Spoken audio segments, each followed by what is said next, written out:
This is a continuation of building my own screen porch, and this video will be all about how to attach the screen to the frame.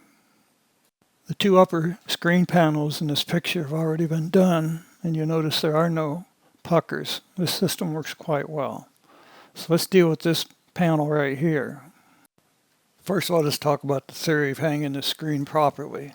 You notice in this picture we have 12 clips. The clips are on the sides at the top so that we can put in the top row of spline first, and then the clips at the bottom are on the bottom of the edge, so that when we take off the top clips after doing the top spline, we can then do the spline on each side. So these clips hold the screen temporarily in place snugly, not real tight, but just snug.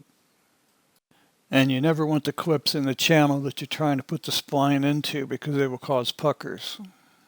This picture shows the splines that are required while you're doing both ends. Notice on each end you do the half going up first. It's easier than trying to do the half going down first. So do the half going up first and everything works much better. And here you can see all the clips removed as we install the bottom spline. So much for theory. Now let's get back to reality with all of its blemishes. This is a scrap piece of screen that I'm going to use to make this video. It's not quite tall enough, so it can't be used, but it's good enough for demonstration purposes. Notice that the screen at the top, you look closely, you see there's a red band at the top. I line the red band right up here with the top of the cross member. And then I put these 3 clips in over here on this side. Then I pull it tight over to the other side, line the red band up to the top edge of this cross member, and install these 3 clips. By putting the clips in the vertical channels, not in the horizontal channel, we prevent causing puckers in the screen as we install it. Okay, to get started, you notice the clips have the top of the screen right there. Here, this clips off just slightly. Fix that. You want the screen parallel with the tubing.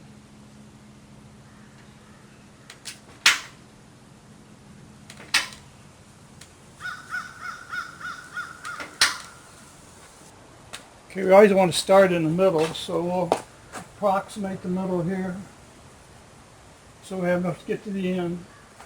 And what we'll do is pull this back up to the same height as the corners. We'll put the bottom edge in first. Push the bottom edge in first.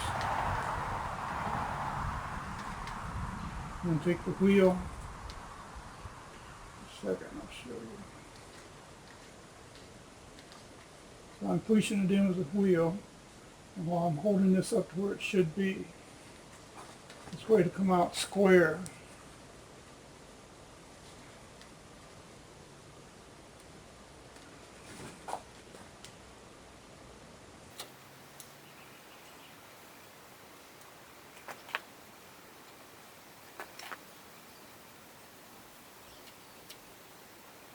And at the end you have to fight it so much. So that comes out, there's no puckers.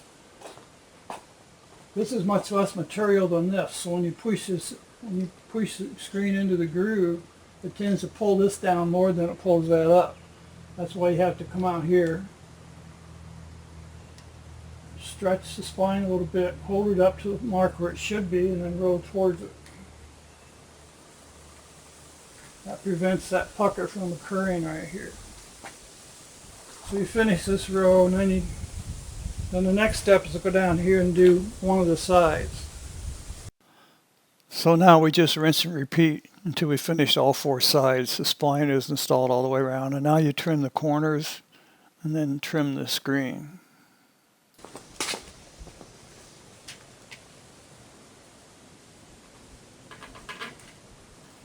Here you will notice I'm having trouble getting the clips in. That's because you stretch the screen too tight. The clip fights you. It doesn't want to go in. You got to just have the screen snug. You can't stretch it over tight, or you have the problems I'm having right now.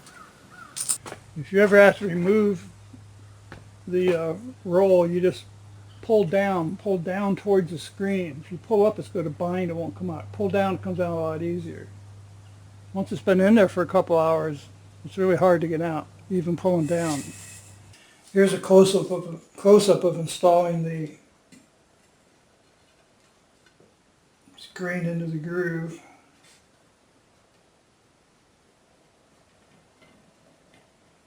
Looks like that. So now we have the excess over here we want to cut off. With the screen in the way, you can't really see how I cut it off, so I'm going to take the screen out of the way for a moment. Just put this in by itself.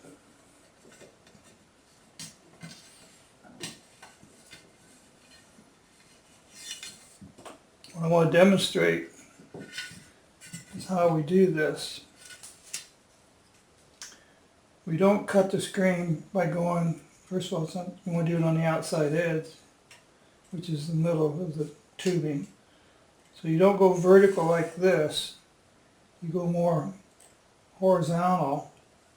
This way the tip of the blade actually cuts the screen and the excess peels off like this. So that's how you do it. An angle like that. And once again, you have to use the U-shaped part of the roller to install this flat spline. And last but not least, always use a break-off knife to keep the point nice and sharp so that the screen doesn't turn out being ragged, and instead it's a nice clean cut. So this concludes this video. Hopefully it'll help you in installing your screens.